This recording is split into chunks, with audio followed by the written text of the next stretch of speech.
Lowdown. It's all brought to you by Pickdawgz.com. Appreciate you guys checking us out. Please click the like and subscribe buttons. That will help us out. The notification button will let you know anytime one of these gets posted. The Concrete Inner Circle, I want you guys to definitely check it out. If you text Inner Circle to the number over there, you will find out more about it. You'll hear me talking a little bit more in depth about it throughout the week, trying to get some people to see what we've been doing. Didn't have a great day on Saturday, full disclosure. Feel like Iowa State was my top play, and if you watched that in the beginning, you were like, oh yeah, right side, you're feeling great. What were they, 24-7 or whatever the hell the score was? And then their cornerbacks went down, and then it was like, yeah, we forgot how to play, and then Iowa State loses at LSU, and then I blinked, and special teams and everything else, it was a blowout. I had, what was the other one? I had Missouri, and their quarterback gets hurt halfway through the game. So it's like, you feel some bad luck there. I did have some good calls. Ultimately, it was like kissing my sister yesterday, but a little bit more on the losing side. I think I was like, hockey and NBA wasn't kind to me yesterday. College football, I kind of split on. I won baseball. I love the under there. Missed on Mookie Betts. Missed on a couple other things. But overall, not the kind of day I want to have on a Saturday, and frustrating for how much I liked Saturday and how things went. Like even the Baylor-Cincinnati over. I have no idea how Baylor scored those few points. Like, how did you not move the ball against this Cincinnati team left and right? They kept turning the ball over, stupid plays on fourth downs, just unbelievable that they couldn't score more than that. And even then, you still had a chance to get the back door there, and that couldn't even happen. So, just a frustrating day on Saturday, but so far so good with the Inner Circle. I mean, things have been great. We had that, was a 3-week period where we were up like 40 units. Just really nice. So I want to see some of you guys go over there, and hopefully you'll check it out. Again, it's a little bit more pricey, but if you text Inner Circle that number, you will find out more about it. Now, I kind of alluded to some of the things that went wrong Saturday, some of the things that went right. I mean, I called, if you listen to any of the prop plays I gave out, they all hit except one. The one that I lost would have been Marcel Reed's rushing yards, and he starts off the game with like a 40-some yard touchdown run. And I'm sitting there looking at it going, yeah, if he gets sacked a couple times and he doesn't run more, we still have a shot at this. And then he had another long run, and then that was that. But that was the loss. Got lucky on, I forget which running back was. Maybe it was Coleman or one of the other guys that just barely got over his number. Maybe it was a receiver, but hit on everything. I mean, if you guys have watched TCU play, you know how they pepper their receivers. So having the over there was a great spot. Ahmad Hardy from Missouri. I talked about how much I loved Haynes King. It seemed like a lock for me. And if you guys listened to me on Friday, I talked about Blake Snell's under strikeouts. Was a good play. Yamamoto throws the complete game, and just wow. So what we have here for today is it's a lighter slate. So I have two games to talk about. And the problem, and this is what I thought I was going to have, is like, I don't want to talk about the NBA and NHL unless I have a line on the game. And even then, I'm still talking about it, in my opinion, way too early. In the beginning of the season was a little bit different, just because they already had those games out there. Like opening night, you had the spreads for those two games. And then on that same night, you had all the spreads for Wednesday's games.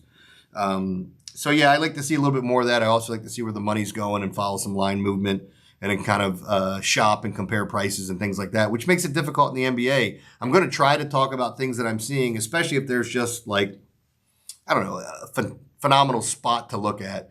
Kind of going back to, what was it, on Friday, I did the morning show with Costi and Jay, and I mean, we were kind of talking beforehand about Friday night's games, and I did not make it a play, but I wanted to, but with all the things surrounding it, and it's what we talked about. Jay said he couldn't bet the Trailblazers, even though it was the right spot. You had the Warriors off of back-to-back road games. You had them going to overtime, playing in just a crazy-ass game, going on the road to play an inferior opponent like the Trailblazers. And sure enough, the Trailblazers were the right spot. And Jay and I kind of said the same thing. I know it's the right spot. I don't trust the spot, especially with everything that went on with Chauncey Billups. And granted, I know he's not there, but you just don't know how the team's going to react and how they're going to come out and play. I think I brought this up on I forget which one I was talking on, but I've said this so many times, so forgive me if it's a repeat and you've already heard it, but I definitely was on one of those Portland games where Chauncey pulled his players with like 3 minutes left to go. I remember having Portland plus 6.5, 7.5 in a game that they were down 2 with 3 minutes left to go, and then he pulled out all of the starters, all the good players, and I think they lost the game by 8. So I know I lost the bet. I think it was by 8, and I'm looking at the screen going, what is this? Like, how does that even happen? We have some weird things going on in sports, man. The stuff the Ravens did this week pissed me off, man. They deserve to have draft picks taken from them, something. Because in my mind, I don't have any inside information to say this was done on purpose. But I live here in Baltimore. You hear things, all types of things going on throughout the week. I've got inside information on some stuff. Some of it's not even relevant to football. Some of it's just personal stuff where it's like, man, if that ever got out, that guy is in trouble. But with that being said, with this Ravens team, they practiced Lamar in full on Thursday. Put that out there. I ended up putting out, I don't even mind saying my best bet this week was the Ravens -6.5. And I don't know what to do with that on the website. I think I had them -6 on the website. I still like the Ravens, and I even posted something there, so hopefully the people see it. I don't even know what to do with this after you put out a play and it drops and it's your best bet. And I'm not trying to, what's the right word? I'm not trying to get money back or change my pick to taking the Ravens -2.5. That's not what I'm trying to do. I'm trying to let people know I still like them at 2.5, and I still would bet that. But my favorite play in the game was Derrick Henry's rushing yards. Everybody asked me, would you still ladder it after the fact? And I think it'd probably give me a little bit of pause to do it. Like Lamar being there was such a huge part of it, but Patrick Ricard being there was a big part of it as well, and coming off the bye week. And I think because the Ravens are off the bye week, that's why, I mean, they did get a little bit healthier. Roquan Smith, Pat Ricard, Marlon Humphrey's going to play. Offensive line's healthier. They're just really good off the bye week, and I think that's why the line didn't move like 11 points like we saw against the Rams. Whereas this one ended up being, you go from 6.5 to 2.5, and it's a 4-point swing.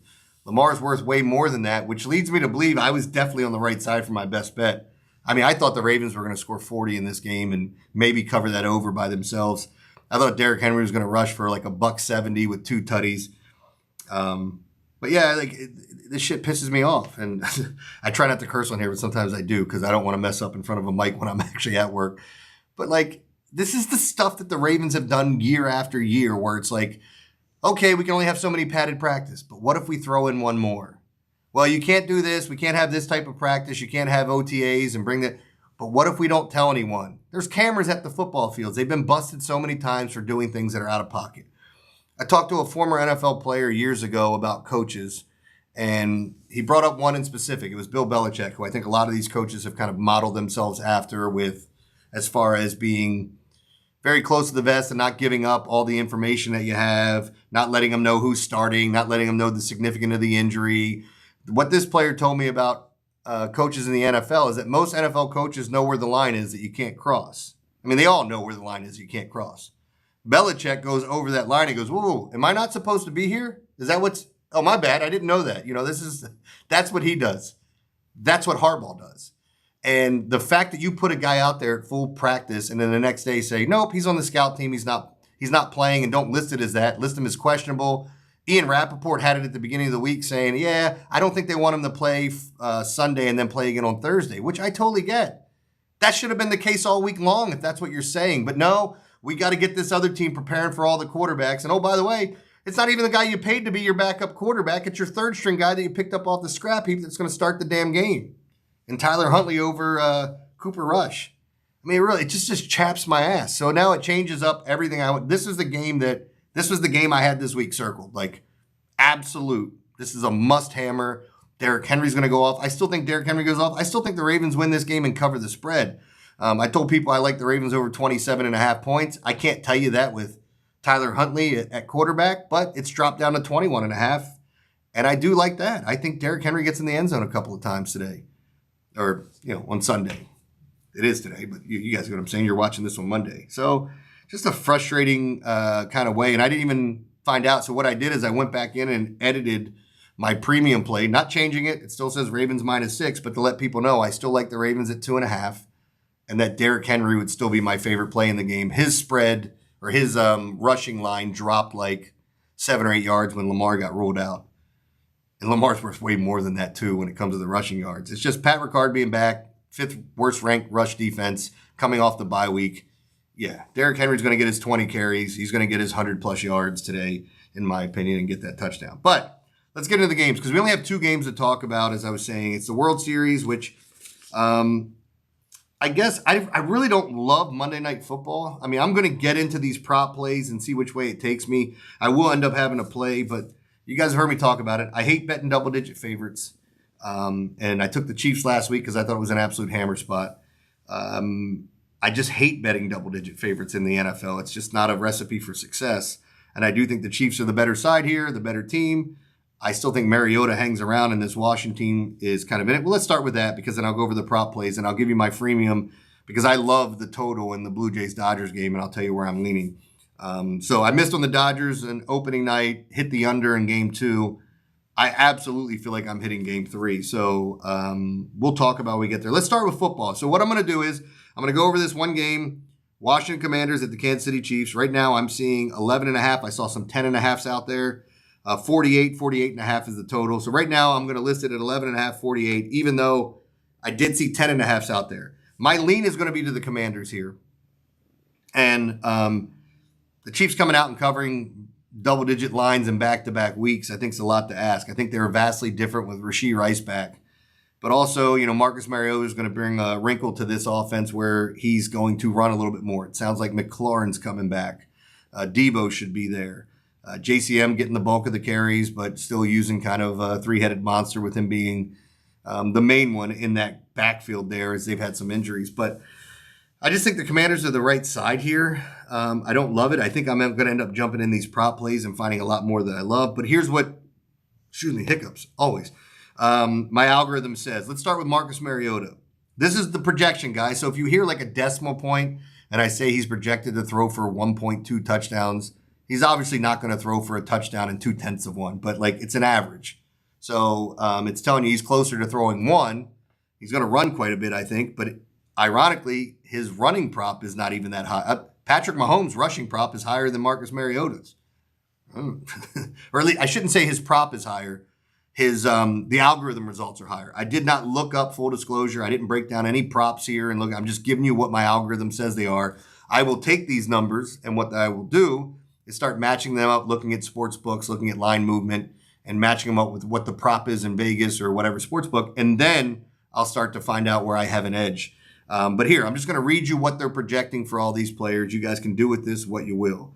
For Marcus Mariota, it's 228 yards passing, 1.2 touchdowns, and it would be a yes for interceptions. They're saying he averages over 1 interception per game. So the one prop I would tell you is Marcus Mariota to throw an interception. Yes, I would bet that. And he's projected for 27 rush yards. Pat Mahomes, we got 23 completions here. Interception, it's kind of like 50-50. 272 passing yards, 2.9 touchdowns in matchups like this against Washington is what he would average, and 29 rush yards. He's been running a lot more here recently. I had his under prop last week, and it went under by like a yard or a yard and a half, so I felt fortunate there. Let's talk about the running backs here. So JCM, good old Bill, he is expected to get 62 rushing yards and 11 yards receiving. Isaiah Pacheco, 52 rushing yards, 11 yards receiving. And here's what we have for wide receivers and tight ends. McLaurin, 4.5 receptions for 53 yards. Debo, 5 receptions for 57 yards. Rashee Rice, 6 for 75. Worthy, 3.6 for 47. Kelsey, 3.7 for 38. I want to come back to that in a second. Ertz, 3.8 for 34 yards. I hope some of this stuff helps you. You guys can take those numbers. I feel good about the algorithm that I use. So if you want to take those numbers, match them up, and see where you have an edge in whatever sportsbook you use, great. You can go back and listen to them or write them down as they happen. But the fact of the matter is, I do trust it a lot. And I wanted to bring up Kelsey. It's like, man, how the mighty have fallen. I mean, Kelsey's prop on a weekly basis in the NFL over the past few years has been anywhere from, like 65 to 80 some yards. His receiving numbers are right up there with some of the best receivers in the NFL that aren't the top 5 guys. I mean, because like the other night when Jackson Smith and Jigba was on the, was that Monday night? I'm trying to remember when they played. I think it was Monday night in the doubleheader against Houston. His receiving prop was over 100 yards, which you don't typically see that. Like Jamar Chase is 90-something. Almost every week you're going to see Justin Jefferson in the 90s and his reception prop around 6.5, 7.5, 8.5, depending on the matchup. So, yeah, I think you can use some of this stuff. But, man, Travis Kelce, 3.7 receptions for 30-some yards. That's where we're at. So, yeah, I do think this is a swan song for him. Still a weapon in the red zone, but, man, not the same. But, again, lean for the Commanders. All right, Blue Jays at the Dodgers. Right now, Dodgers are minus 180 to minus 190. The total is 8. This is Max Scherzer versus Tyler Glasnow. And let me just lay this out for you because, I've hammered unders all playoffs long. I tried to pick the right spots where I thought games were going over. But the under to me, especially, and it's weird because the under's been the play, even though it hasn't been really weather related because we've been playing in a lot of domes. The over's a play here. Tyler Glasnow has this minuscule ERA that people are going to look and say, oh, it's 0.34? Wow, he hasn't done, okay, that's great. Now you're facing the team that strikes out the least in baseball. And a guy that relies on strikeouts, he's going to throw a lot of pitches, i.e. some of what we saw from Blake Snell. This is just from the right-handed side.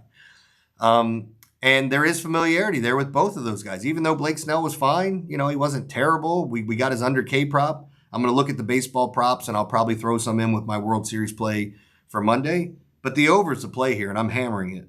Max Scherzer with that 3-run, that's not Max Scherzer. And now you face the Dodgers, buddy, in L.A.